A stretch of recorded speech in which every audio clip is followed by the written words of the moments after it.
Hey y'all, welcome. I'm America's Proud, and this is my second podcast about the Mexico border crisis. I'm here because somebody has to say it again. At first I had planned on talking about sex change in children and drag queen story hour in libraries, our children's education, and the crazy pronouns they're teaching in schools. I wanted to talk about increased random violence and the rise in crime, riots, defunding police, and I wanted to speak about the homeless people and drugs and mental illness in 10 cities in Los Angeles and San Francisco, Chicago, Philadelphia, Washington, D.C., and New York City, where there are huge rats in the street and sidewalks are being used as bedrooms and bathrooms.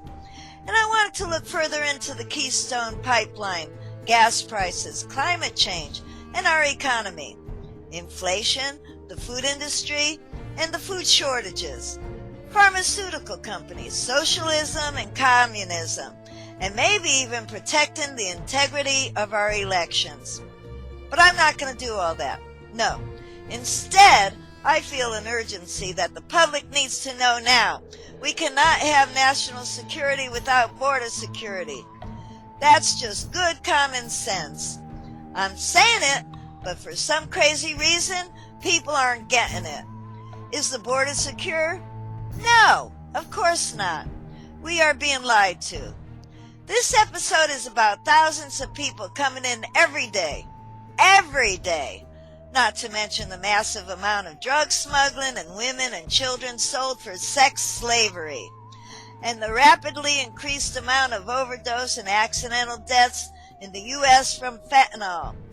Mules bringing it in through the Mexico border.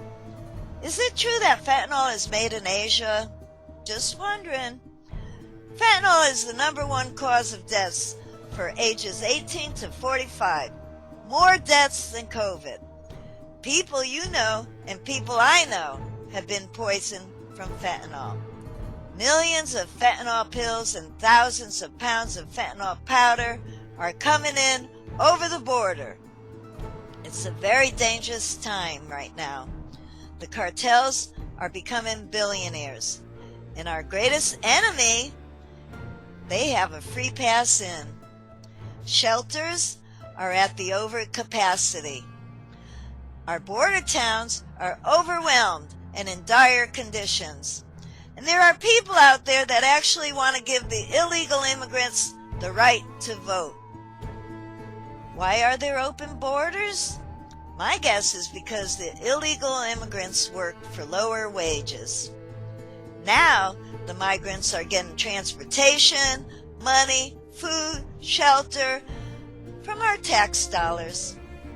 Lastly, this is a story about the enormous strain on our Border Patrol officers who are depressed and many have become suicidal. Some can't even do their job because they have to babysit and change diapers.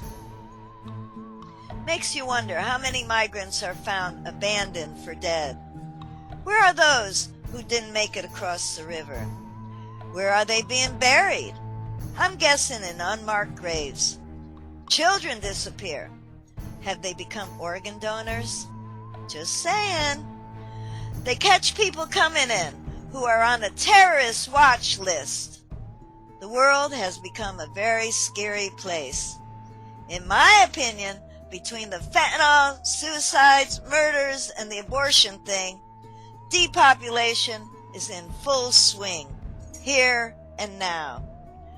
This population control can lead to decline and a collapse. Folks, we have to do the right thing. We have to protect all 50 states. And we're gonna have to fight like hell. Thank you for tuning in. Be sure to look for my next podcast. Subscribe to this channel and give a thumbs up. Please share my show with your friends. And if you have any feedback or news tips, please don't hesitate to email me. America's Proud at somebodyhastosayitagain.com. Bye for now.